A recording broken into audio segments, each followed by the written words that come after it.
Hello friends, good morning. आप सभी का स्वागत है मेरे यूट्यूब चैनल में।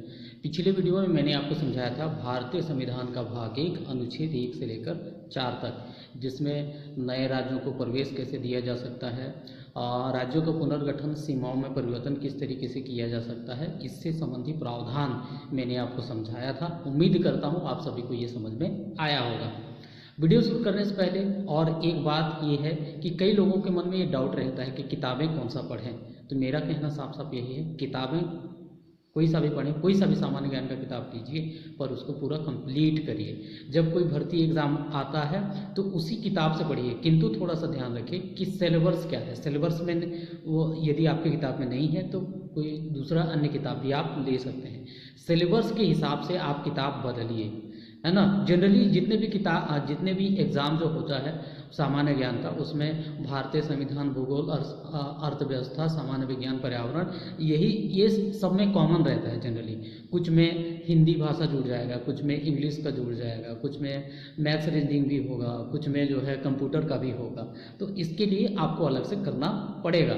लेकिन जो सामान्य ज्ञान का जो बुक है वो एक ही पढ़िए। जब आप एक बार पढ़ेंगे तो उसको कंप्लीट करते हुए जाएंगे तो वो सारा चीज़ आपके ध्यान में रहेगा। नया नया करेंगे तो फिर नया आपको फिर से आपके माइंड को नया करना पड़ेगा, ऐसा समझ लीजिए। तो किताबें एक पढ़िए। दूसरा, आप छोटी किताबें पढ़िए शुरुआत में। यदि आप उसको विस्तार से पढ़ना चाहते हैं तो बाद में पढ़ सकते हैं बड़े एग्ज़ाम के लिए। लेकिन ये जो छोटे एग्ज़ाम है, जैसे सीजी व्यापम है, जैसे एसएससी है, जैसे रेलवे है, इस टाइप के लिए पढ़ना है तो छोटी किताब पढ़िए, है ना। और सीधा सीधा यदि मैं बोलूँ तो लुसेंट का एक बुक ले लो। लुसेंट का बुक में भी काफ़ी मतलब सब कुछ लगभग एक दिवसीय एग्ज़ाम के लिए उसमें मटेरियल होता है। तो आप ये कर सकते हैं। मैं भी वीडियो इसी के आधार पर बना रहा हूँ। इसके अलावा और भी मेरे पास किताब हैं, उनका भी रेफरेंस ले रहा हूँ। जो इस किताब में नहीं होगा मैं उसको कर दूंगा। लेकिन शुरुआती यदि मैं कहूँ कि आपको क्या पढ़ना चाहिए तो ये कर सकते हैं आप। वो बाकी आप कोई सा भी किताब पढ़ सकते हैं, लेकिन मेरी ओर से ये रहेगा, ठीक है। अब बात करते हैं कि आज का जो टॉपिक है वो है राज्यों का पुनर्गठन के लिए कमेटी। जब 1947 में हमारा देश आज़ाद हुआ तो राज्यों का गठन कैसे हुआ, कैसे पुनर्गठन किया गया। तो इसमें दो टाइप के जो एक तो ब्रिटिश राज्य थे और कुछ रियासतें थी, है ना। तो इनको मिला के जो है क्या करना था, राज्यों का गठन करना था, ठीक है। तो देसी रियासतें, जब हमारा देश आज़ाद हुआ तो 562 देसी रियासतें थीं।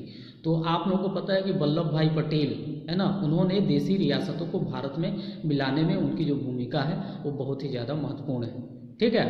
तो कुछ रियासतें नहीं मानी और वो हमारे से मिलना नहीं चाह रही थी। तो ऐसे 3 रियासतों के नाम और उनको किस तरह भारत में मिलाया गया, ये परीक्षा में होता है। तो पहला है जूनागढ़, है ना। दूसरा है हैदराबाद। तीसरा क्या है, जम्मू एंड कश्मीर।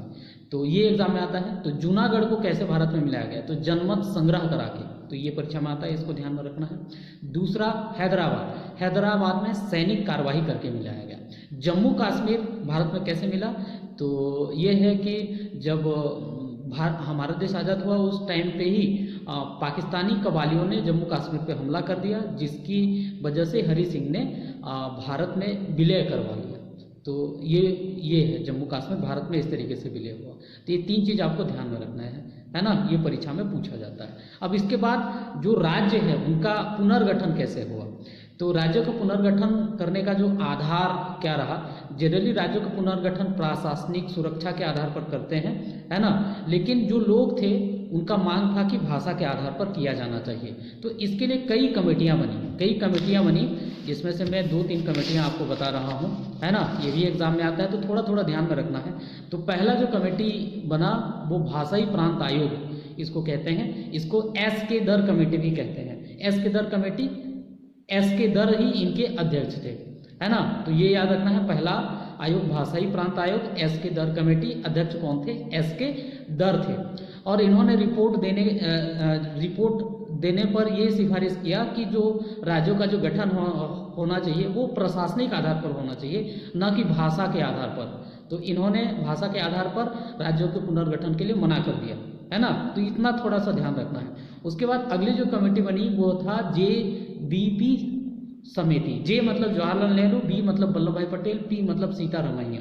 तो ये 3 सदस्य थे इनके। इन्होंने भी ये सिफारिश किया कि राज्यों का गठन प्रशासनिक आधार पर होना चाहिए, भाषा के आधार पर नहीं होना चाहिए, लेकिन लोगों का जो भावना है उसको अभी ध्यान रखा जाना चाहिए, है ना। तो इन्होंने भी भाषा के आधार पर मना कर दिया। जैसे इन्होंने भाषा के आधार पर मना कर दिया तो मद्रास के एक रामल्लू, है ना, श्री रामल्लू नाम के एक व्यक्ति थे, उन्होंने आंदोलन शुरू कर दिया कि भाषा के आधार पर होना चाहिए, तेलुगु भाषा के लिए अलग से एक राज्य होना चाहिए, ऐसा करके। और उन्होंने आमरण अनशन शुरू कर दिया और अंत में उनका मृत्यु हो जाता है, जिससे आंदोलन जो है बहुत तेजी के साथ भड़क जाता है। ठीक है, इसके चलते जो है भाषा के आधार पर राज्य का पहला राज्य जो बनाया जाता है वो है आंध्र प्रदेश।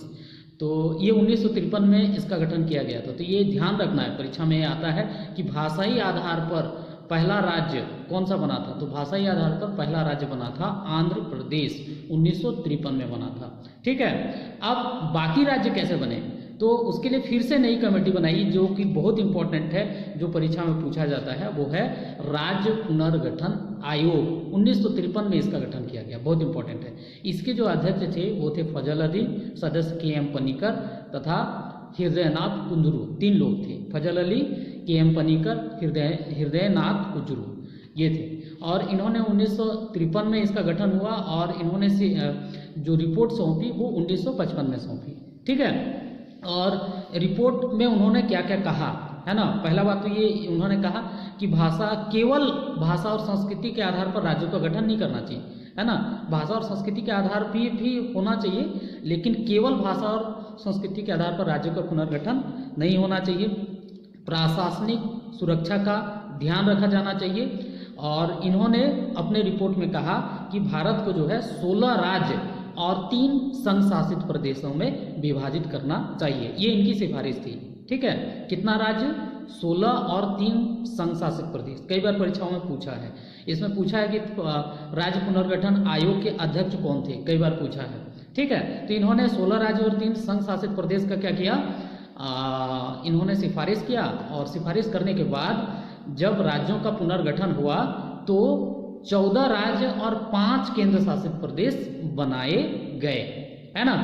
तो 14 राज्य वो कौन कौन से थे, है ना, और फिर 5 केंद्र शासित प्रदेश क्या थे, नेट में सर्च करो, नहीं है तो मैं प्रयास करूंगा कि अगले वीडियो में बता दूं, है ना, अगले वीडियो में आपको बता दूं।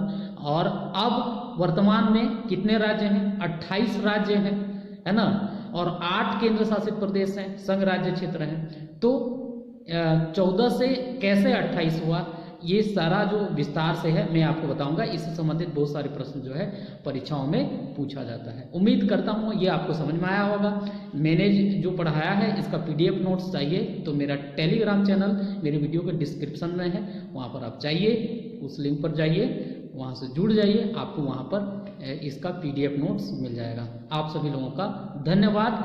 सब्सक्राइब करना ना भूलें, अधिक से अधिक लोगों तक शेयर करना ना भूलें।